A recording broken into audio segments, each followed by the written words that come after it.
Bonjour et bienvenue dans IRM Business Lab. IRM Business Lab, c'est l'émission qui scanne l'entrepreneuriat tous les mercredis de 15h à 16h sur irm.radio. Je suis Pamela Ehanga et comme chaque semaine, Johan nous donnera ses bons plans. Bonjour Johan. Bonjour Pamela, bonjour à tous. Vous pouvez toujours réagir à l'émission en nous envoyant un SMS au 07 71 62 68 ou sur le chat de Twitch, pas facile à dire ça, où Johan relaiera vos questions. On ne le dira jamais assez, bien s'entourer est l'une des clés de la réussite dans l'entrepreneuriat. En effet, si l'entrepreneuriat est souvent une aventure qui démarre en solitaire, il est vital de briser cette solitude de l'entrepreneur. Vous le savez, dans Business Lab, nous abordons chaque semaine un thème clé de l'entrepreneuriat avec un entrepreneur ou un expert à nos côtés. Cette semaine, notre invité est un multi-entrepreneur. Il a fait lui-même partie de plusieurs réseaux. Avec lui, nous allons voir comment développer son réseau a été décisif dans son parcours et pourquoi faire partie d'un cercle peut changer la donne pour un entrepreneur. Encore plus en ces temps actuels. Bonjour Adoum Djibril Peterman, j'ai bien prononcé. Oui, c'est parfait, bonjour. Tu es producteur et fondateur de Cinestaff, une société de prestations techniques pour le cinéma. C'est bien ça ? Oui, c'est bien ça, on s'est pas trompé. C'est bien toi alors. Alors bienvenue. Tout d'abord, j'aimerais savoir, moi, ce qui t'a amené à l'entrepreneuriat. Tout d'abord, donc, je vais commencer par rapport à ma voix, je vais la caler. Et ça me permet de faire d'expliquer par rapport à la voix. Donc en fait, moi depuis, j'ai un handicap vocal et d'une certaine manière, pendant toute mon enfance, j'ai eu à subir toutes ces contraintes physiques, on va dire, ce qui fait que j'ai cette voix-là. Et cette voix a forgé ton caractère aussi ? Et en fait, voilà, la voix a forgé mon caractère et surtout en fait l'entrepreneuriat m'a tout simplement donné une opportunité de me réaliser, de pouvoir écrire moi-même mon histoire et de tracer mon propre sillage. Super. On reviendra dans un petit instant sur ton parcours, mais juste avant ça, comme chaque semaine, je demande à mon invité de nous donner sa vision de l'entrepreneuriat en 3 mots. Toi, Adoum, qu'est-ce que ça t'inspire, l'entrepreneuriat ? L'entrepreneuriat, ça m'inspire Magellan. Ça m'inspire... Magellan, le navigateur ? Le navigateur qui a cherché une seconde route des Indes. Un entrepreneur, pour moi, c'est quelqu'un qui cherche une seconde route des Indes, parce que la première n'est pas une solution. Un entrepreneur, c'est quelqu'un qui solutionne une situation. Et un entrepreneur, ou une entrepreneuse, ou une entrepreneur... Oui. Excusez-moi si c'est une entrepreneur. Un entrepreneur ou une entrepreneuse, c'est avant tout quelqu'un qui mobilise ses ressources pour aller qui est attiré par l'appel du large, et qui mobilise ses ressources pour aller vers un ailleurs inconnu. Parce que l'entrepreneur, en général, c'est plutôt la personne qui aime bien ouvrir la boîte pour savoir ce qui se passe dedans. Ouais, c'est celui qui va à l'aventure, un peu, comme Magellan. Le deuxième mot ? Alors, le deuxième mot, je mettrai un navigateur. Oh, on reste dans le même champ lexical, d'accord ? Sinon, je peux résumer, je peux dire de lire Magellan de Stefan Zweig et... Comme ça, on a fini. Donc, on a fini. Ok, merci Adoum. À l'année prochaine. Non, tu vas pas t'en sortir comme ça, il en manque un 3e. Alors donc, le 3e entrepreneur, c'est pour moi quelqu'un qui est résiliente. C'est un mot qui est très important pour moi parce que, à titre personnel, mais à titre d'entreprise, la résilience, c'est vraiment la résilience qui a forgé mon caractère et qui a fait ma marque de fabrique. Tous ceux qui me connaissent savent que je ne lâche pas et quoi qu'il se passe. Et la plupart des entrepreneurs que j'ai connus, je dirais vraiment la majorité, sont avant tout des personnes qui étaient résilientes et qui avaient des contraintes et par rapport à ces contraintes qu'on su les surmonter. C'est vrai que la résilience, donc du coup, si on explique un peu le terme, c'est vraiment capitaliser sur les difficultés qu'on va rencontrer dans son parcours pour en faire une force. Voilà, la résilience, alors là je ne vais pas me tromper, je laisserai les gens vérifier, mais c'est un mot qui a été popularisé par Boris Cyrulnik. Oui, c'est ça, tout à fait. Justement, la résilience, ça vient du métal, Et ça, j'aime bien cette idée. C'est comment justement il peut perdre sa forme sans casser. Et toi, justement, dans ton parcours, qu'est-ce qui a été l'objet de résilience? Tu nous as parlé de ton enfance quand tu étais plus petit, mais après, une fois que tu étais dans le monde du travail et que même de l'entrepreneuriat, quand tu t'es lancé? Alors, l'objet de ma résilience, bon déjà, je voudrais dire que justement, on va commencer sur le réseau. Mon entrepreneuriat a commencé au lycée. En fait, j'avais, comme on dit populairement, des grands frères qui avaient une compétence, des connaissances par rapport à l'Afrique. Où est-ce que tu as fait ton lycée? Donc le lycée, c'était Honoré de Balzac. Dans quelle ville? À Paris. Paris. Honoré de Balzac, porte de Clichy. Ok. Et en fait, voilà, j'avais plusieurs, donc, comme on dit, grands frères qui m'avaient dit toi, tu es entrepreneur. Et à l'époque, je ne m'étais pas du tout posé la question. Mais en fait, j'étais celui qui créait la dynamique, j'avais une équipe de foot, je voulais faire une radio dans le lycée parce que je regardais seconde B. Ah oui, c'est pour les jeunes qui n'ont pas connu Seconde B, c'était une sitcom, une série qui se passait dans un lycée justement. C'était une sitcom et justement qui avant l'heure était très bien positionnée sur la diversité. J'aimerais le préciser. Bah, qui reflétait la France comme elle était, comme elle l'est. Il y a 30 ans. Et donc, 30 ans déjà? Non, non, je suis pas aussi vieille. Désolé, je crois que ça fait 30 ans. Oh merde. Les débuts. Donc du coup, ces grands frères, d'une certaine manière, m'ont dit, tu es entrepreneur. On a commencé comment? Sur des soirées. Et on avait un concept de soirée, donc au début, j'étais totalement sur leur démarche, et j'étais juste à côté d'eux. Et en fait, le concept de soirée qu'on avait, c'était un peu un prélude à Facebook. Parce qu'en fait, on faisait des soirées sur pré-vente. Donc, par exemple, toi... Donc, c'est comme ça que tu as mis le pied dans l'entrepreneuriat, en fait, voilà. Avec l'organisation de soirées, dans l'événementiel. C'est ça, exactement. Soirée, événementiel, ça, ce que je veux dire, c'est vraiment la prise de confiance. Et commencer à savoir ce que c'est être une personne qui fait les choses. Et après, le virus t'a piqué, c'est ça? Le virus a piqué, parce que du coup, tu parlais de résilience. C'est la première fois où j'ai pu réaliser des choses et que c'était... moi qui étais aux commandes. Voilà. D'accord, super. Mais merci pour cette introduction. On va passer au thème du sujet, au thème de l'émission, comme tu en parlais tout à l'heure. On parle de réseau. Et de l'importance de savoir s'entourer dans l'entrepreneuriat quand on est entrepreneur, quand on débute ou même plus tard, même tout au long de sa carrière en fait. Et moi j'ai vu que tu étais très actif dans ton métier, dans ton secteur. Donc tu travailles dans l'industrie du cinéma. Je vois que tu accompagnes des étudiants qui sont en école de ciné. Tu participes régulièrement à des tables rondes et tu es passé également par différents réseaux. On peut en citer quelques-uns comme le réseau Initiative, le réseau Entreprendre, l'incubateur Advancia. Et je voulais savoir d'où te vient cette culture réseau. Alors, la culture réseau vient d'Advancia. D'accord. J'ai eu l'opportunité d'être à Advancia, qui était vraiment l'école du cinéma. Excusez-moi. Une école d'entrepreneurs. L'école d'entrepreneurs. De la chambre de commerce, tout à fait. Et en fait, la chambre de commerce, comme ils sont totalement impliqués dans le monde de l'entreprise, ils nous donnent des éléments assez factuels, notamment sur l'importance du réseau. Donc d'entrée, c'est la première chose qu'on nous a dit, faire votre réseau, rencontrer des gens. L'importance du réseau, qu'est-ce que c'est le réseau? Qu'est-ce que c'est avoir un bon réseau? Alors, avoir un bon Selon réseau, toi, bien sûr. Alors là, je suis l'expert des métaphores aussi, donc parce que c'est... En fait, si vous voulez, imaginez-vous, vous êtes dans le désert, même si vous êtes une star internationale, si vous connaissez personne, vous mourrez. Donc avoir un bon réseau, c'est de ne pas mourir. Et c'est de faire des alliances pour ne pas mourir. Donc faire des alliances pour ne pas mourir. Donc je suis assez concret pour les entrepreneurs. Avoir un réseau, c'est ne pas mourir.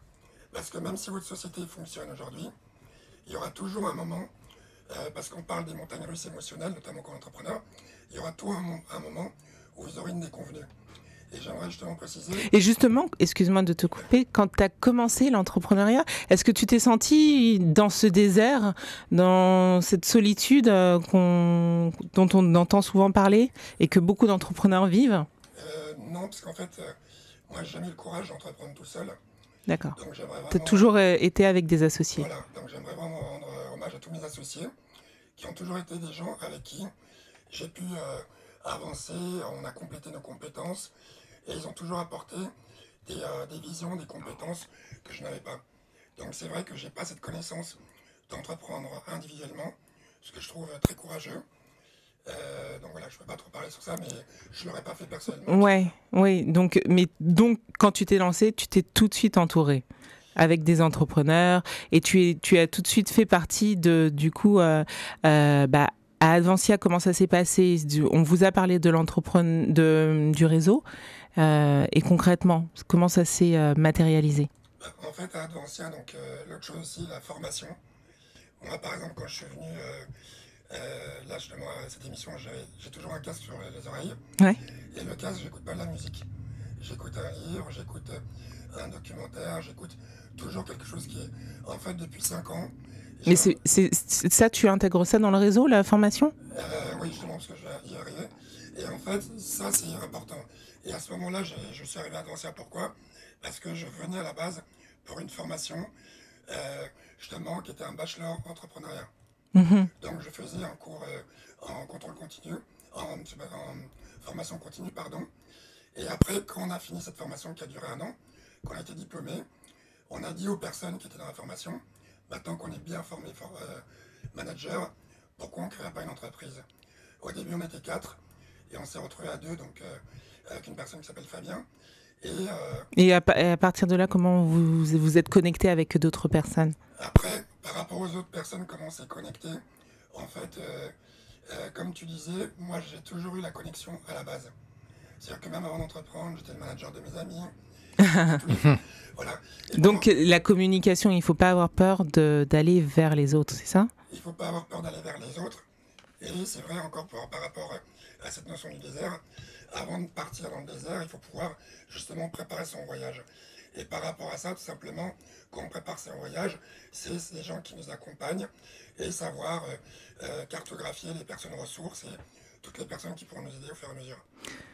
Et c'est très intéressant ce que tu dis. Justement, ça me fait songer au fait que toi, maintenant, depuis une dizaine d'années, maintenant, tu évolues dans l'industrie du cinéma. Et on sait que c'est un univers qui est réputé très fermé. Comment tu t'es créé ton réseau, sachant que tu venais d'un autre milieu, d'un autre secteur à la base? Je suis un peu étonné, mais moi je me vois comme un trappeur. Un trappeur. Voilà, après les navigateurs, voici le trappeur. J'ai prévenu tout le monde, je me permets. Je me vois comme un trappeur, et un trappeur au Canada ou en Alaska, il n'a pas peur justement d'aller vers l'inconnu. Et moi, c'est justement ce qui m'intéresse. Et plus les murs sont hauts, plus tout est fermé, et plus ça m'intéresse. Et comment on grimpe ces murs? Alors, par rapport à ça, comment on grimpe, encore une fois, la connaissance, la formation. Moi, j'ai eu l'opportunité, déjà, on a lancé un DVD qui s'appelait Raitima, qui était le premier DVD de la culture urbaine. Donc, c'était un pied déjà dans l'audiovisuel. Mais on peut faire ça sans connexion? En fait, ma question, c'est vraiment comment tu as les connexions, en fait. Comment tu intègres un secteur que tu ne connais pas? Alors, par rapport à ce secteur-là, justement, j'étais à la Pépinière de Montreuil. Oui. Il y a une productrice qui s'appelle Laurence Lascari qui a gagné des prix, qui était vraiment la personne très talentueuse. Moi, justement, dans la Pépinière de Montreuil, parce qu'une pépinière, c'est un réseau, donc dans la Pépinière de Montreuil, on se parlait les uns aux autres, on se soutenait, et en fait, à un moment donné, elle cherchait des associés. Et en fait, tout simplement, j'ai mis des billes dans sa société, et c'est ça qui m'a permis de rentrer dans le cinéma. Donc en fait, c'est une rencontre. J'aime pas trop dire le hasard, parce que pour moi, je sais pas ce que tu en penses, et toi, Johan, mais le hasard n'existe pas vraiment. Mais tu as su, en tout cas, saisir l'opportunité d'une rencontre, en fait. Alors là, je dirais plus que c'est l'opportunité qui m'a saisi. Parce que moi, j'étais dans l'ingénierie génie civil, j'avais rien demandé. Mais tu n'as rien refusé non plus. Et justement, c'est ce qui fait que je n'ai pas refusé. Et encore une fois, c'est le réseau. Laurence faisait partie mon réseau à la Pépinière de Montreuil. Donc il y a un gage de confiance, c'est ça? En fait, c'est... Une connexion? Je sais vraiment pas mieux l'exprimer. On est des compagnons de route. Entreprendre, il faut d'abord vraiment partir de la base avant de parler de réseau. C'est quoi entreprendre?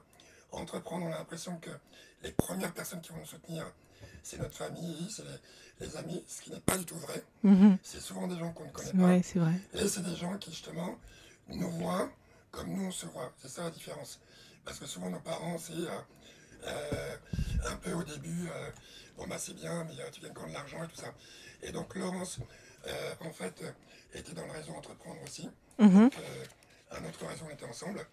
Et on avait créé avec un autre groupe d'entrepreneurs un comité qu'on avait appelé le comité Vauban. Donc en fait, toujours ne pas rester seul en fait. Une rencontre et s'associer comme tu as l'habitude de faire. C'est toujours une rencontre. Et en fait, le comité Vauban, quand il s'est créé aussi par réaction. Ça veut dire qu'à un moment donné, on a une contrainte dans le développement de la société. Et souvent, c'est là où les entrepreneurs s'associent. Encore une fois, quand vous êtes entrepreneur, n'imaginez pas, même si votre société, elle cartonne, vous avez beaucoup de succès et tout, parce que ça, je vous conseillerais de faire attention, parce que c'est là où le danger arrive. C'est quand vous êtes totalement convaincu de votre succès, que rien ne peut vous arriver, la foudre arrive. Et la question, c'est est-ce que vous êtes prêt à ce jour-là? Et le jour où la foudre vous tombe dessus, parce que l'entrepreneuriat, par définition, c'est maîtriser de façon raisonnable des risques. Donc les risques sont au quotidien qu'on est entrepreneur. Et voilà. Et donc effectivement, on a créé le comité Vauban pour pouvoir répondre à une contrainte par rapport aux appels d'offres. Ouais. Voilà, on a fait. En fait, si vous voulez, c'est une forme de petit lobby qu'on a fait. Oui, c'est une réaction par rapport à une situation qui s'est donnée. Là, c'était une contrainte, mais ça aurait pu être une opportunité. En tout cas, la contrainte, vous l'avez transformée en opportunité. Sachez que vous pouvez réagir à l'émission soit directement sur le chat de Twitch ou en envoyant un SMS au 07 71 59 62 68. Johan, est-ce qu'on a déjà des premières questions? Oui, Pamela. Alors, on a déjà une réaction, effectivement, qui va nous amener à une question pour Adoum. Donc, c'est Julie de Paris qui nous écrit « J'ai du mal à aller vers les autres et je me rends compte en écoutant votre invité que c'est une erreur. Il faut faire des alliances. » C'est ce que tu disais, Adoum, tout à l'heure, surtout dans la période actuelle. Alors justement, ça me vient une question pour retranscrire. C'est Julie de Paris qui a visiblement du mal à aller vers les autres. Donc comment toi, tu fais? Tu es dans une pépinière, tu es dans différents réseaux. Comment tu fais pour aller vers les autres, pour avoir ce contact? Est-ce que c'est quelque chose qui fait partie de ton caractère, de ta personnalité, tu dirais, ou que tu as travaillé? Alors, ce que je voudrais dire à Julie, c'est que moi, une de mes hantises, c'était ma voix. C'est-à-dire que j'ai eu toujours un complexe. Et il y a quelques années, il y a 17 ans de ça, je n'aurais jamais pu parler à la radio parce que c'est vraiment mon premier complexe. Et ça, en fait, je l'ai surmonté. Donc, c'est normal qu'elle ait peur parce qu'à part pour certaines personnes, c'est compliqué. Mais moi, je suis allé effectivement par rapport à la Chambre de commerce et à ce qu'on appelle le CCEN, c'est un club des créateurs d'entreprises nouvelles. Et la Chambre de commerce, les réseaux de la Chambre de commerce ou des chambres de commerce partout en France sont vraiment très très bienveillants, très efficace, et je dirais que c'est vraiment eux qui m'ont formé sur cette culture du réseau. Et en général, est-ce que tu sens que tu as exprimé un besoin ou tu aurais pu faire sans en fait? Parce que tu parles de ta voix, mais est-ce que tu t'es dit je vais travailler justement sur ce handicap entre guillemets et pour en faire une force et pour pas rester sur une situation? Encore une fois, je dis, j'ai fait tout ça pour ne pas mourir. Ouais. Voilà, je résume vraiment à ça. Ouais. Tout ce que j'ai fait pour ne pas mourir. La question qu'on est entrepreneur, c'est quels sont les avantages si on arrive à surmonter cette peur par rapport à Julie, notamment. Les avantages, c'est de développer son entreprise. Et en fait... Sortir de sa zone de confort pour progresser. Après, j'aimerais juste faire, si tu m'autorises, une légère digression, vraiment très rapide. Le problème de Julie, comme beaucoup d'entrepreneurs en France, c'est qu'on vend un peu cette image d'entrepreneur qui d'emblée, comme c'était inné, réussit. Sauf que tous les entrepreneurs, même les plus connus, même ceux que vous voyez à la télé, ils ont eu des moments de doute, ils ont eu des problèmes. Regardez tout leur parcours, il n'y en a pas un seul qui n'a pas avancé. Et moi, j'aimerais juste dire, la différence, c'est quoi? C'est pas... Non, mais je t'écoute, c'est super intéressant. Merci de le redire. L'élément qui souvent est associé en France, et je parle bien en France, c'est la notion de l'échec. Alors maintenant, il y a des conférences, rebondir face à l'échec et tout ça. Moi, je dis que c'est pas un échec, c'est une déconvenue. Donc là, je vais faire une petite promo pour le film de l'Ascension. Dont tu es le producteur exécutif. Je suis l'associé de la productrice. L'Ascension, imaginez-vous quelqu'un qui veut monter 8000 mètres. S'il s'arrête à 4000 mètres parce qu'il s'est tendu la cheville, pour moi, c'est un échec s'il fait demi-tour. C'est une déconvenue s'il pense et qu'il continue. Parce que juste atteindre 4000 mètres pour quelqu'un, déjà, la personne s'est élevée au-dessus de la moyenne. Cependant, en France, on tire sur la personne qui n'a pas atteint le sommet, alors que juste arriver à la moitié de l'Everest, ce n'est pas rien. Donc, je dis juste à Julie que c'est tout à fait normal qu'elle se rapproche des gens en chambre de commerce qui ont des services pour ça, et surtout qui sont extrêmement bienveillants et très sympas. Merci pour ce conseil. On ne prendrait pas une autre Oui, question ? parce que justement, et je pense que ça rebondit bien sur la réponse que tu as fait, Adoum, à Julie, c'est Bertrand de Pessac, donc à côté de Bordeaux, qui dit justement comment choisir son réseau, développer son réseau professionnel, les réseaux d'affaires, où aller. Voilà, comment on choisit en fait, par rapport à sa profession, par rapport à son vécu. Comment tu procèdes ? Je peux me permettre une troisième métaphore. Bah oui. Alors, on les adore, tes métaphores. Une dédicace pour Pessac. En fait, moi, quand je choisis un réseau, en fait, c'est comme si vous voulez chercher de l'or. Si vous cherchez de l'or, vous allez à l'endroit où il y a des filons d'or. Si vous voulez chercher du blé, vous allez à l'endroit où il y a du blé. Il faut baigner dans l'écosystème où il y a plus les personnes qui correspondent. En France, on a un pays de réseau. Bon, désolé, Pamela. Pourquoi Pour ce que je veux dire, on a un pays de réseau. Un des premiers réseaux, c'est les francs-maçons. Ouais, mais je n'ai pas de problème là-dessus. Je veux pas de problème.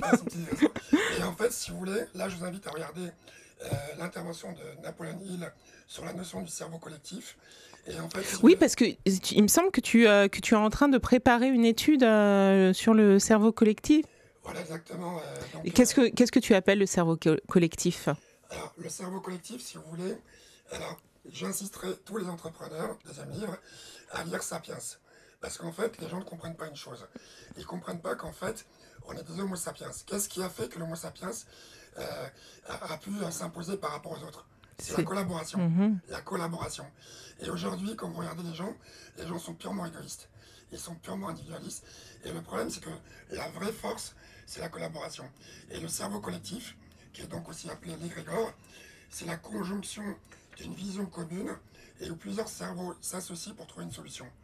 Et là, aujourd'hui, c'est ce qui permet à une petite société d'avoir un impact assez important face à un gros groupe qui, du coup, est moins agile qu'une petite société sur cette partie-là. C'est très intéressant d'avoir mis le point sur le fait que le réseau peut nous aider à prendre de la force et à être agile et justement et à rebondir aussi dans des situations de crise. D'ailleurs, en cette situation de crise, comment as-tu fait vivre ton réseau ? J'imagine que ça a dû être compliqué ? Alors, je dirais non. Encore une fois, ma première métaphore, le désert. À partir du moment où vous êtes un homme du désert et que vous êtes habitué à vivre dans le désert, on était préparé pas à cette situation-là. Personne n'était préparé. Non, pas à cette situation. Je ne parle pas de la situation, mais à pouvoir, sur notre parcours, avoir un obstacle, une contrainte majeure. Les personnes qui ont eu du mal, c'est les personnes qui ont fait leur chemin en pensant que la route était pavée et qu'il n'y aurait jamais aucun problème. Alors là, ça fait beaucoup de métaphores. Concrètement, comment toi tu as vécu la situation ? Difficilement. Un de mes associés a perdu sa sœur première semaine, sa mère, son père la deuxième semaine, sa mère troisième semaine. Donc c'était dur. C'était au mois de mars. Une autre associée, tout ça, donc c'est vraiment très très très dur. Mais pourtant, c'est à cette période-là que toi, j'imagine avec des associés, puisque je comprends, c'est ça, tu as lancé Ciné Cowork. Alors, on a pu lancer Ciné Cowork parce qu'on a eu aussi des partenaires. Le partenaire qui s'appelle Interstice, justement, la plateforme sur laquelle on a fait... Alors, on va juste expliquer qu'est-ce que c'est Ciné Cowork. Donc, c'est un nouveau projet que tu as lancé au sein de ta société qui permet justement de rassembler les gens de ton industrie. Alors, Cinecowork, effectivement, c'est une plateforme, parce qu'en fait, quand il y a eu la contrainte du Covid, effectivement, c'est difficile, mais on a pu rebondir parce que on a mixé l'aspect professionnel et personnel, et on s'est vraiment serré les coudes, à la fois en interne et en externe, les sociétés partenaires aussi. Ça, Voilà. vous avez travaillé sur ça à quel moment en 2020? On a travaillé sur ça au fin mars-avril. D'accord. Fin mars-avril, on avait déjà la techno, mais on a très rapidement adapté la techno pour pas que ça ne serve qu'à nous, mais que ça serve au maximum de professionnels. D'accord. Et l'idée, c'est quoi? C'est que dans le cinéma, normalement, on rencontre des gens à des événements physiques, des festivals. Oui, parce que c'est comme ça que se passe le networking dans l'industrie du cinéma. Alors, il y a les avant-premières, les festivals, comme tu le dis. Enfin, vous êtes toujours en... Enfin, ça fait partie de votre travail. C'est le métier du cinéma, c'est le réseau perpétuel. Mhm. Après, je vais juste parler d'une chose. Il y a un mot qu'il faut que vous reteniez qui s'appelle filter bubble. Et en fait, c'est ça un peu l'absurdité dans laquelle on est. C'est-à-dire qu'on est des réseaux, mais en fait, de gens qui ne partagent pas vraiment. C'est-à-dire? C'est-à-dire qu'en fait, chacun de nous, et ça c'est par rapport au GAFA, on est dans ce qu'on appelle des filter bubble, et qui sont en fait des réseaux, des poches de connaissances, mais qui sont filtrés par rapport à ce qu'on nous on accepte, qui s'appelle des biais de confirmation. Et donc du coup... Ah oui, donc ça reste... C'est très clanique, en fait. C'est des clans, en vrai. Donc on est avec beaucoup de personnes, mais comme Mais ça se mélange pas vraiment. Comme toutes les personnes s'auto-valident, donc du coup ça se mélange pas, et surtout... Il n'y a pas de sang frais, c'est ça, enfin... Il n'y a pas sans frais, mais il n'y a pas d'idées nouvelles. Ouais. Tu fais justement du mixage de différentes visions. Donc voilà, donc on a fait Cinecowork, et donc la plateforme... Donc Cinecowork, c'est aussi une réponse à ça pour apporter du sang neuf Cinecowork, c'est un et des idées nouvelles. C'est un outil et qui permet en fait de collaborer et qui permet justement que soit en confinement ou pas, continuer à son activité en fait. Oui, mais le cinéma, c'était mort, entre guillemets. Enfin, les salles étaient fermées. Enfin, ça a été ouvert, fermé, mais ouvert très tard, en mai, en juin même. Donc... Alors, le cinéma, oui, mais justement cet été, il y a beaucoup de sociétés dans le cinéma qui ont bien travaillé. Ok. Pourquoi? Parce que les films qui étaient financés avant le Covid, il fallait quand même les finir. Donc, il y a beaucoup de sociétés qui ont énormément travaillé. Mais aujourd'hui, les personnes qui sont les plus touchées, la plus grande injustice, c'est par rapport aux intermittents. Pourquoi? Parce que les intermittents, c'est un peu comme des intérimaires, on va dire comme ça, qui travaillent en fonction des projets. Et là, le problème, c'est quoi? C'est que comme il y a des films qui sont financés par des distributeurs, et comme le distributeur, il s'appuie sur le nombre de sorties en salle, bah, du coup, sur les années qui vont venir, il y aura moins de films qui vont être accompagnés par des distributeurs. Et ça, c'est le problème pour les producteurs. Parce qu'un producteur dans le cinéma est quelqu'un qui prend beaucoup de risques. Et s'il n'a pas cet accompagnement-là, c'est un peu compliqué. Et donc, Cinecowork, qu'est-ce que ça a apporté? Oui, c'était ma question, tu l'as senti. Oui, j'ai senti. Je suis entrepreneur. Et tout. En fait, Cinecowork, qu'est-ce que ça a apporté? Et quelque chose qu'on n'attendait pas, ça a apporté du réseau au-delà de la France. Parce qu'en fait, une plateforme, elle n'a pas de frontières. Donc on a eu des professionnels du cinéma qui nous appelaient de l'étranger. Or, à l'étranger, il y a des pays où il n'y a pas de contraintes. Et par rapport à ce que tu avais dit quand tu disais que le cinéma était mort... Non, je dis que c'était compliqué pendant le Covid. Oui, ok, je vous dis. Tous ceux qui disent ça, quand ils rentrent chez eux, ils allument la télé. Et ils regardent Netflix. Ils regardent Netflix, ils regardent BFM, ils regardent tout ce que vous voyez à la télé, les émissions. C'est produit par des professionnels derrière. De l'audiovisuel. Oui, parce que Cinecowork, c'est pas que le cinéma, c'est les professionnels de l'événementiel, les professionnels de l'audiovisuel au sens large. Et donc, tout ça est réuni sous cette plateforme, sur cette plateforme. Voilà, cette plateforme, elle permet effectivement de travailler et de façon plus fluide. Mon petit objectif, même pas caché, c'est que justement, ça permet de fonctionner, comme on dit, sur un modèle de l'open innovation. De l'open innovation? Open innovation. Ok. L'open innovation, qui est l'innovation ouverte, c'est en fait, on part du principe qu'il n'y a pas un super cerveau qui s'appelle Zuckerberg ou autre, qui a trouvé la super trouvaille. Aujourd'hui, la puissance justement d'une découverte, c'est que si on fait partager plein de gens sur un sujet, la réponse sera toujours plus efficace. Donc, toujours cette idée d'intelligence collective. Toujours. De toute façon, les gens qui ne sont pas préparés, l'IA est en train de nous emmener à ça. Donc, Et là, ça fait déjà 10 mois que Ciné-Cowork existe et vous avez déjà plus de 8000 inscrits? alors, ça fait 10 mois, on a 8000 inscrits. Par rapport aux inscrits, c'est des personnes qui peuvent soit travailler avec les autres ciné-coworkers, soit y créer un espace pour eux-mêmes.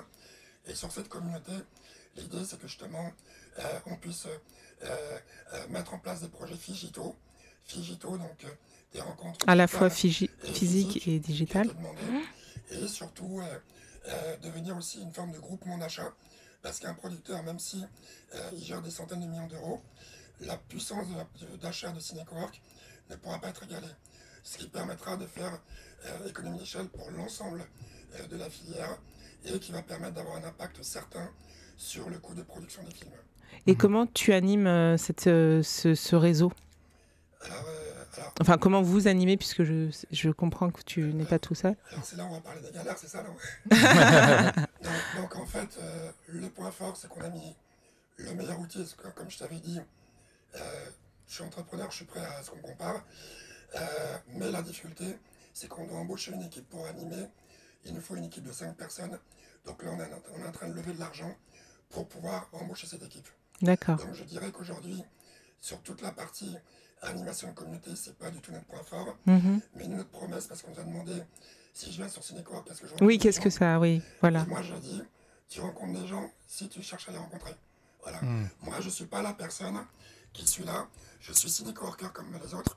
Et pour ta question sur le cerveau collectif, l'idée pour que ça fonctionne, il faut justement éteindre les égos individuels pour pas qu'on parle du super projet mis en place par Adoum ou par telle personne et tout ça.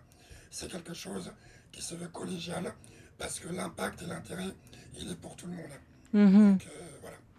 Johan, est-ce qu'on a d'autres questions? Oui, on a justement, et ça va nous mener aussi sur la confiance envers le réseau, envers son réseau.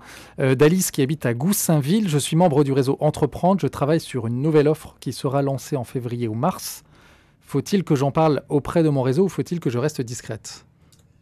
Quelle attitude, que conseilles-tu comme attitude dans un réseau? Quelles sont tes règles d'or pour un bon networking? Alors, Faire confiance ou pas, oui. alors là c'est vraiment une question compliquée. Et je te dirais, Alice, que c'est vraiment une question de feeling. Il y a des personnes à qui on peut en parler. Parce qu'en fait, si on n'en parle pas, on va passer à côté justement d'une personne qui aurait pu apporter une solution. Oui, parce que parler de son projet permet aussi de recevoir du feedback. Moi, à chaque fois que j'ai avancé, et c'est pour ça que je rends hommage à toutes les personnes que j'ai rencontrées dans ma carrière, à chaque fois, il y a une personne qui m'a aidé. Jamais tout seul. Et c'est parce que je me parlais. Voilà, exactement. Et parce qu'il y a une bienveillance à vouloir nous permettre d'avancer. Mais est-ce qu'il faut attendre que le projet soit prêt ou est-ce qu'on peut commencer à pitcher? Alors, je dirais qu'aujourd'hui, la meilleure stratégie, c'est d'être offensif. Ça veut dire qu'il faut faire toutes les démarches pour protéger le projet auprès de l'INPI, mettre en enveloppe solo. Pour protéger donc du coup l'INPI, c'est la propriété intellectuelle, non? Pardon, l'INPI, oui, c'est pour tout ce qui est propriété intellectuelle, des logos et des projets. Mais ce que je dirais... Parce qu'une idée ne se protège pas. Enfin, après, il y a des concepts, mais... On dirait que ça coûte cher. Et voilà. Et moi, ce que je conseillerais à Alice, c'est de lire le livre troisième livre, quatrième. Livre de Eric Rias qui s'appelle le Lean Startup. Le Lean Startup, on en parlait avec Ismaël Nzetoum il y a quelques semaines. Comme je t'ai dit, Ismaël Nzetoum fait partie de ceux que j'ai beaucoup admirés. Et ça ne m'étonne pas. Et le Lean Startup, ça permet d'être agile. Et ça veut dire que si Alice, elle en parle, et que juste derrière, elle doit changer de braquet, elle peut le faire assez rapidement. Oui. Et ce que moi, je le conseillerais, ce que je conseille à tout le monde, c'est de donner le cap, la direction.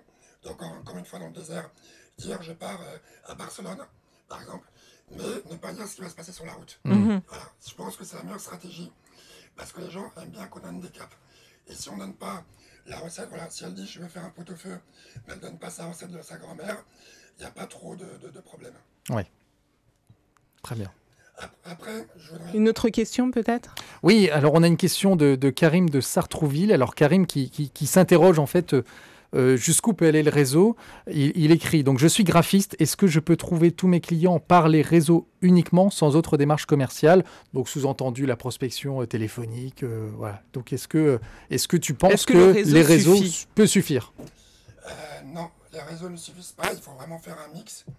Et là, par rapport à la prospection commerciale, je conseille d'être sur des sites comme Agenco ou autres qui permettent justement de faire venir... Parce que tu as aussi fait du commercial dans ta vie précédente, voilà. Dans l'une de tes vies précédentes. J'ai aussi fait du commercial, donc j'ai fait partie d'un réseau qui s'appelait... Mais on peut utiliser... Excuse-moi, tu as fait partie du réseau qui faisait... qui s'appelait les DCF, les Régions Commerciaux de France. Oui. Et c'est le plus gros réseau, il existe depuis 1930. Il réunit 2500 le DCF. Directeurs commerciaux et de pouvoir justement être avec des personnes qui sont des gros directeurs commerciaux et de pouvoir m'appuyer sur le... Mais je peux utiliser mon réseau pour prospecter? Oui, mais c'est pas ce qui est le plus efficace en fait. D'accord. Parce qu'en fait, encore une fois, ce qui paraît le plus évident n'est pas le plus évident. Parce que le réseau, faites l'essai, demandez à vos proches s'ils sont prêts à vous acheter vos services. Vous allez voir que ça va commencer à bégayer. Parce qu'en fait, un service ou un produit qu'on vend, c'est pas à quelqu'un parce que il va vous donner la pièce, c'est à quelqu'un qui en a besoin. Et c'est pas forcément votre réseau personnel. D'accord. Donc il faut ne pas hésiter à aller au-delà du réseau, en tout cas pour développer son activité commerciale. Alors, ce qui est important pour tout ce qui est graphiste, et toutes les compétences, moi je pense qu'il faut pouvoir être sur LinkedIn et tous ces réseaux-là pour aussi faire son branding. Son personal branding. Personal branding, merci. Sa marque personnelle, développer sa marque personnelle. Et ça, les gens vont voir qu'on a une pratique, une recette, une méthode de le faire. Et c'est ce qui va faire que les gens vont s'intéresser pour collaborer avec nous. D'accord, très intéressant. En fait, si vous voulez, c'est la démarche du pull et du push. Aujourd'hui, il ne faut pas simplement aller chercher, il faut aussi être attractif pour que ça vienne. Oui. Première, parce que ça fait moins d'efforts. Et quand on fait ça, on a des surprises qui sont assez étonnantes des fois. Très bien. Et j'ai une question aussi de Paul de Lyon. Alors Paul qui nous parle vraiment finalement des réseaux d'affaires. Donc là en l'occurrence c'est le BNI. Je suis architecte, je suis allé 3 fois au BNI, je n'ai pas eu de recommandation. Est-ce que ça marche vraiment ce type de réseau? Alors le BNI, est-ce qu'on peut expliquer ce que c'est? En fait, Business Network International. Donc c'est un réseau. Voilà, c'est un réseau d'entrepreneurs, pas forcément que des entrepreneurs, mais majoritairement des entrepreneurs qui viennent pour faire des affaires, se faire des recommandations les uns aux autres. Donc ils se réunissent généralement toutes les semaines, le matin, à l'heure du petit déjeuner. Est-ce que toi tu en as fréquenté? Est-ce que je peux donner une réponse pas politique? Oui. Bien sûr, volontiers, on veut tout savoir. Pour moi, personnellement, ça ne sert à rien. Pardon? Je dis, qu'est-ce qui ne sert à rien? Pour moi, personnellement, ça ne me sert pas. Qu'est-ce qui ne sert pas? Parce qu'en fait, si vous voulez, moi, je fonctionne en marketing de réseau. Et le marketing de réseau, on est entrepreneur, on est très fatigué, on travaille 10 heures par jour. Et à un moment donné, quand je vais dans ces réseaux, je vais voir des personnes que j'apprécie. Et ces personnes, parce qu'elles m'apprécient, qu'elles me donnent des opportunités. Mais dès qu'il y a un réseau où il y a des contraintes et où les gens doivent se recommander les uns les autres, ça devient un travail et c'est quelque chose qui, on va dire, qui est plus contraignant. Peut-être que dans d'autres types d'activités, ça fonctionne.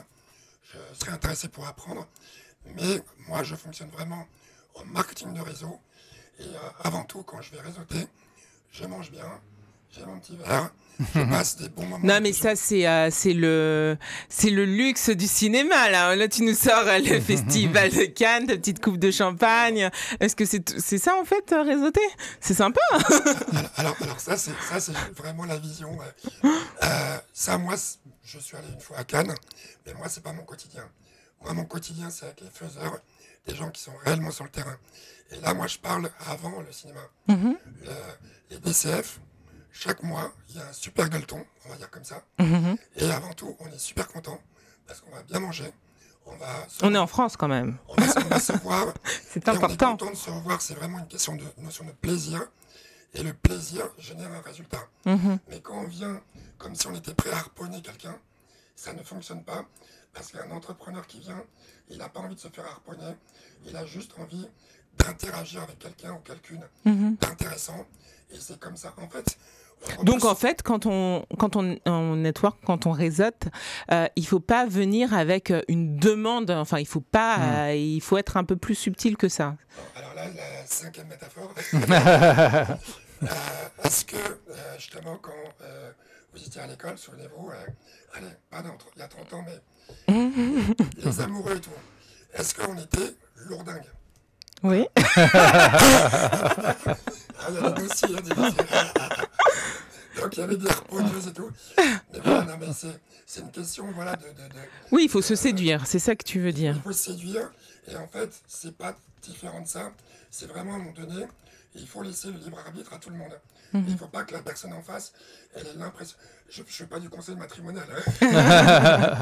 Non, mais en fait, il faut vraiment que les deux structures, les deux entrepreneurs s'apprécient d'abord humainement. Et quand il y a ça, premièrement, c'est quelque chose qui est beaucoup plus efficace, parce qu'on n'attend rien, donc il n'y a que des bonnes surprises. Et deuxième chose, c'est qu'il y a des relations qui durent pendant très très longtemps, parce qu'on n'est pas à s'attendre sur un intérêt factuel. Oui, d'accord. Alors... Là, depuis 15 heures, on est sur IRM.radio, dans IRM Business Lab, et on parle de l'importance du réseau pour les entrepreneurs. À travers ton expérience, Adoum, on a vu que le réseau permettait de sortir du coup de cette solitude de l'entrepreneur en faisant preuve de proactivité, en allant vers les autres. Le réseau permet aussi de saisir de nouvelles opportunités, en tout cas de potentialiser les contraintes pour les transformer en opportunités.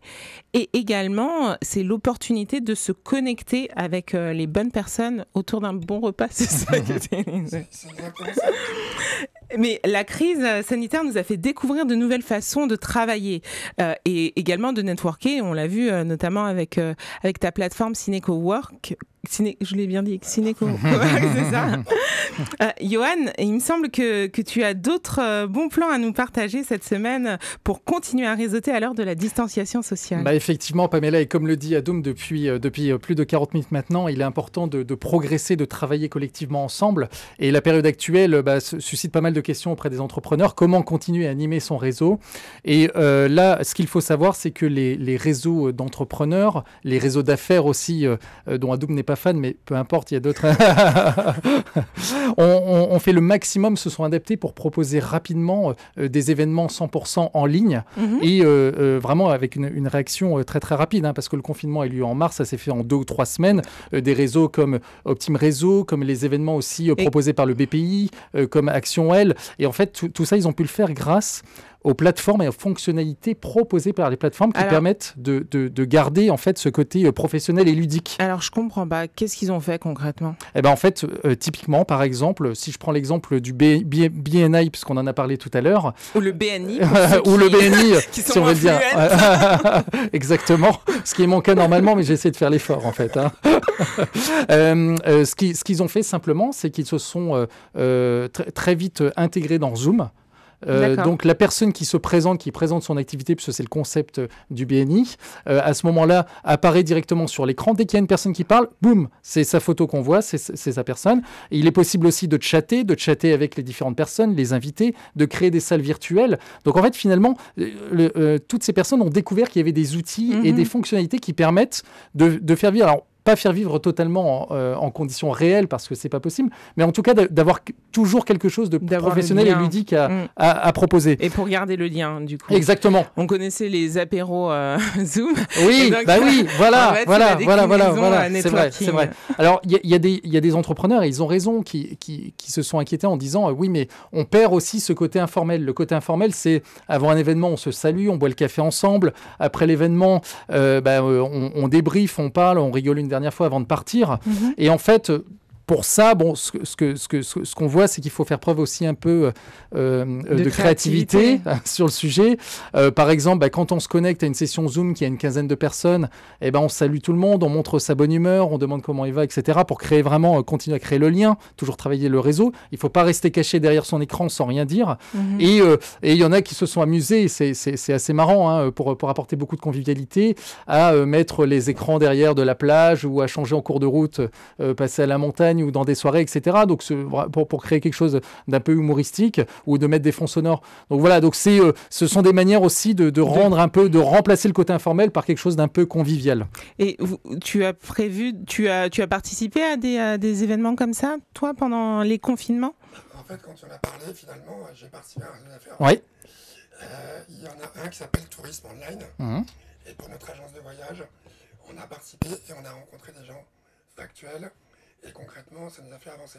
Et du coup, dans ce genre d'événement, comment tu te connectes aux gens? Enfin, c'est peut-être. Est-ce que tu as senti ça aussi agréable que du networking physique? Je vais pas réinsister, mais... On va pas mentir, ouais. Non, au-delà du fait que ce soit un réseau. Non, c'est pas ça, mais être devant un plat, dans des bonnes Oui. conditions, tout ça, c'est pas quelque chose qui se remplace, Mhm. mais on s'adapte à la contrainte, hein, c'est sûr. Ouais. Ouais. Alors, je pense néanmoins que ce type d'événement aussi 100% en ligne, ça sera amené, à mon avis, après Covid, à perdurer, et notamment parce qu'elle peut susciter aussi des opportunités. Déjà, c'est que quand on va dans un événement sur Paris, on voit les personnes qui sont à Paris et qui sont ensemble, et c'est vraiment plus agréable. Tu as raison de dire, dans les dîners ou les déjeuners, c'est quand même beaucoup plus agréable. Oui. Mais en revanche, les réseaux en ligne, on peut toucher des personnes qui sont à des centaines de kilomètres de chez nous, dans le sud, en Bretagne, voire au-delà des frontières. Donc créer des partenariats aussi, des collaborations, trouver des prospects beaucoup plus loin. Donc ça peut être une source aussi d'opportunités. Et pour le ciné-cowork, j'ai du mal. Ciné-cowork, tu as prévu, enfin, dans la stratégie d'évolution, est-ce que ce sont des choses que tu... On a prévu des lieux physiques, justement, pour apporter une réalité, justement, dans les rencontres. Et effectivement, on a surtout prévu d'apporter des solutions commerciales. C'est-à-dire faire venir des acheteurs, faire venir des partenaires qui permettent tout simplement de faire gagner du temps à l'entrepreneur, en fait, au producteur. Merci Johan. Est-ce que je t'ai coupé ou est-ce que tu... Pas du tout, Pamela. Non, mais très Pas du bien, tout. très bien. Alors, c'est super intéressant de discuter de réseau et de voir ta vision de la chose, de la problématique. À quoi ressemblerait, toi, ton réseau idéal ? Qu'est-ce que pour toi fait que ce réseau-là, puisqu'on a vu qu'il y avait autant de réseaux que de personnes et que donc du coup, quel que soit notre secteur d'activité, on pourra trouver le réseau qui nous correspond et c'est ce qu'il faut faire par rapport à, et tu le disais tout à l'heure, avoir des pairs, un réseau de gens qui nous ressemblent et affinitaires. Au-delà de ça, c'est quoi le réseau idéal pour toi ? Le réseau idéal pour moi, c'est vraiment le réseau dans lequel il y a des personnes qui comprennent cet intérêt de la collaboration. Collaboration. Parce qu'en fait, Pas forcément business, alors. pas forcément business, parce que moi je vous dis, j'ai mon réseau idéal aujourd'hui. Régine, Gérard, les personnes avec qui je travaille, on développe une société ensemble, mais ce sont des personnes avec qui on partage beaucoup plus que ça. Donc du coup, on est là dans les moments durs, on se soutient dans tous ces moments-là. Et ça, c'est ce qui fait que, parce que quand on a un réseau par opportunité, dès que ça commence à sentir le sapin, on est Noël, donc dès qu'on commence à sentir le sapin, les personnes partent. C'est ça les réseaux, les agrégations de réseaux d'intérêt. Et moi, je mise beaucoup plus sur les personnes. Patience. Donc il faut aussi une connexion de valeurs. Pour moi, c'est fondamental. Ça veut dire que justement, moi, dans mon réseau, la personne, elle peut être multimilliardaire. Si juste, il ne partage pas les valeurs, moi, je ne bosse pas avec elle. Pourquoi ? Parce qu'en fait, c'est une source à surprise potentielle. Et j'aime pas les surprises. J'ai appris avec le temps à ne pas aimer les surprises. Ok. Et est-ce qu'on peut rencontrer un mentor justement grâce à ce type de réseau ? Est-ce que toi est-ce que déjà tu as un mentor et comment tu l'as rencontré ton mentor ? Alors, moi, j'aime pas trop la notion du mentor. Pourquoi ? Parce que la notion du mentor, c'est un peu l'image de la personne qui va envoyer la science. Et c'est descendant. Moi, souvent, ceux avec qui je travaille connaissent ça. Moi, j'aime bien la notion des padawans et des maîtres Jedi. Parce que le maître Jedi, sa première démarche, c'est de faire venir son padawan, un futur Jedi. Même peut-être plus fort que lui. Tandis que le mentor, il met un nivellement qui, moi, me dérange dans l'idée. Mais sinon, dans le fond, c'est à peu près la même chose. Et où est-ce qu'on rencontre son maître Jedi? Les mentors, en fait, c'est des personnes qu'on rencontre sur son chemin. On a toujours, encore une fois, des personnes qui sont extrêmement bienveillantes et qui sont admiratives ou qui juste s'apprécient et qui cherchent à apporter leur contribution juste pour pouvoir aider. On est dans le désert, c'est la personne que vous allez rencontrer juste pour vous alléger votre poids. Mais est-ce que tu conseilles de contacter directement son mentor ou d'attendre que la route fasse qu'on se croise? C'est compliqué. Moi, je conseille surtout de créer, c'est ce que tu disais tout à l'heure, les opportunités. Il faut vraiment créer les conditions pour que tout ça vienne. Mais il ne faut pas aller chercher, parce que la personne, elle va venir au fur et à mesure. Il faut créer son opportunité. Tu parlais tout à l'heure du hasard. Moi, je n'y crois pas du tout. Il y a des gens qui attendent avec leur planche de surf. Moi, je crée la vague. Ça, aujourd'hui, c'est ma compétence. Je suis un créateur de vagues professionnel. C'est-à-dire que je n'attends pas que la vague vienne. Je la crée parce que je me dis qu'elle peut ne pas arriver. Ok. Et quand on est plusieurs, on fait la vague ensemble. Ouais, et elle est encore plus haute et encore meilleure à surfer. Clairement. Alors Pamela, j'ai une question de Nikita de Saint-Cloud. Ouais. Oui. En fait, on en vient sur plus la présentation de soi finalement et comment on crée aussi cette confiance. J'ai l'impression que les gens décrochent vite lorsque je parle de mon activité dans les événements. Ça me décourage. Ouais. C'est ce que je disais. Elle aurait beaucoup plus intérêt à parler d'elle que parler de son projet. Parler d'elle, mais on n'est pas... Donc, l'entrepreneur... écouter la vie des gens. Alors attendez, on va faire... c'est la 6e ou 8e métaphore. La poule, l'œuf et la poule. Ah, mais ça, c'est la grande question. On a peu de temps pour répondre à cette question, ça va être compliqué là. Je vais aller très vite. On parle d'entrepreneuriat, l'entrepreneuriat. Mais l'entrepreneuriat, c'est avant tout porté par un entrepreneur. Donc, ce qui intéresse les gens, c'est qu'elle parle d'elle, parce que c'est elle qui porte le projet, plutôt que parler de sa création, son œuf, qui est son entreprise. Mais les gens n'ont pas le temps. Enfin, on a très peu de temps pour connecter avec quelqu'un. Les gens n'aiment pas se faire harponner. Là, tu es dans la démarche d'harponnage. Les gens, ils sont là pour être tranquilles. Ils n'ont pas envie qu'on leur pitch. Pourquoi? N'oubliez pas, en face, tout le monde est expert du sabre laser. Donc, en fait, quand vous commencez à déplier vos petites pitches et tout, ça saoule parce que directement, la personne, elle se dit, il commence à me vendre ma sauce.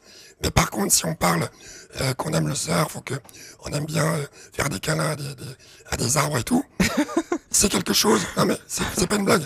C'est quelque chose, c'est assez impressionnant. Donc c'est ta technique, faire des câlins à des arbres.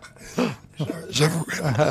Et donc en fait, c'est des choses qui vont créer une jonction avec la personne improbable. La personne, elle a peut-être un terrain qui est en dehors de l'entrepreneuriat, qui est commun, et ça crée un pont. Donc ne pas avoir peur de se montrer humain.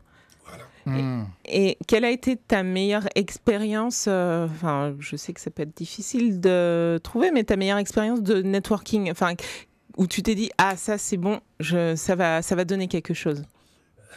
Moi j'aimerais vraiment insister sur Advancia parce que c'est Advancia qui a posé le germe et après j'ai su exploiter l'arbuste et le développer moi-même.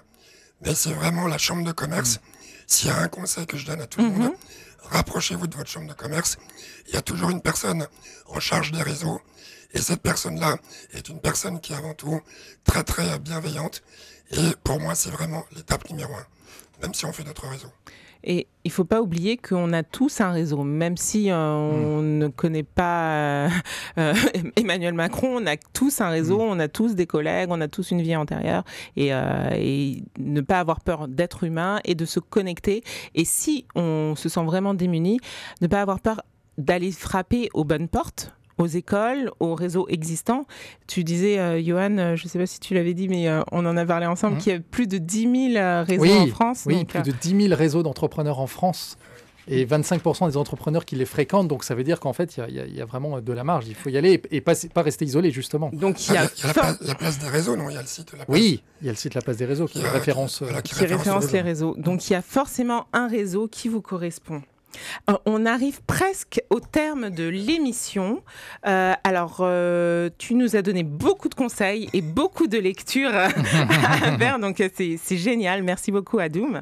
Je voulais juste savoir où est-ce qu'on peut suivre l'actualité de ta société, donc de Cinestaff et de Ciné Cowork, et quels sont tes projets pour 2021? Alors, pour sur mes actualités, c'est plutôt sur les réseaux sociaux. Frédéric les gère très bien et répond systématiquement aux personnes. Donc, on vous trouve à Ciné Cowork et Cinestaff. Ciné Cowork, Cinestaff et Ciné Travel, Ciné-Travel. l'agence de voyage. Sinon, sur LinkedIn, c'est vraiment le réseau que je privilégie et que je conseille. Et sinon, pour 2021, donc, c'est développer Ciné Cowork, vraiment s'imposer sur cette partie-là. On a un projet avec Ina Signature qui permet de signer les vidéos, j'en ai pas parlé, tout ça. Et surtout, Avec Cinestaff, c'est ça? Voilà, avec Cinestaff. Et comme je t'en avais parlé par rapport au podcast qu'on avait fait avec Albert. Oui, parce que tu fais aussi des podcasts. En fait... En tout cas, tu vas les reprendre, c'est ça? En fait, voilà, c'est les reprendre. Et voilà quoi, mais c'est vraiment ces projets-là. Et surtout, ce qui m'intéresse le plus, c'est vraiment la partie avec les plus jeunes pour pouvoir transmettre des bons conseils et partager des mauvaises expériences et des erreurs que j'ai faites. Parce que je trouve qu'en France, on donne pas assez de retours sur les choses qu'il ne faut pas faire aussi. En tout cas, de ce que tu nous as dit, tu n'as pas fait beaucoup d'erreurs. En tout cas, pour développer ton réseau, je ne sais pas si c'est un sans faute, mais en tout cas, beaucoup de bons points. Voilà, beaucoup de bons points, beaucoup de mauvais points. Ce qu'on voit, heureusement, c'est plus les bons points. Et je veux aussi dire que par rapport au réseau, tu parlais de Macron, ne visez pas la personne qui a le plus grand nom. D'accord. Parce que si tu voulais t'adresser à Macron, tu lui parlerais pas, tu parlerais à son service. Donc pour moi, Macron, c'est pas un réseau. C'est pas une target à avoir. Voilà, si vous voulez vous adresser au PDG d'une multinationale, pour moi, c'est pas un réseau. Et surtout, ne sous-estimez pas les petites personnes dans les petites sociétés, parce que c'est pas parce que leurs sociétés sont petites que leur réseau, les personnes à côté d'elles, ne sont pas des dirigeants de grosses sociétés. Voilà. Donc, en fait, c'est vraiment, si je peux résumer, être opportuniste par rapport à comment la marée, comment le vent peut souffler, et être à l'écoute. C'est le meilleur conseil que je pourrais donner, parce que vous constaterez que dans ce moment-là, il y a des choses qui sont favorables, qui viennent naturellement. Être à la fois navigateur et trappeur. C'est ça, exactement. Merci beaucoup, Adoum. Merci d'avoir passé cette heure avec nous. Merci à vous tous de nous avoir suivis. Si vous avez des questions, n'hésitez pas à nous contacter, soit par LinkedIn, donc le réseau favori des entrepreneurs, ou via Instagram également. Alors, soit à Mzel Pamela ou Pamela Yanga sur le LinkedIn. Nous, on se retrouve en 2021. Eh oui, c'était la dernière de la saison. On se donne rendez-vous le 13 janvier à 15h. D'ici là, toute l'équipe vous souhaite d'excellentes fêtes de fin d'année. Bonne fête à tous. Merci. Merci.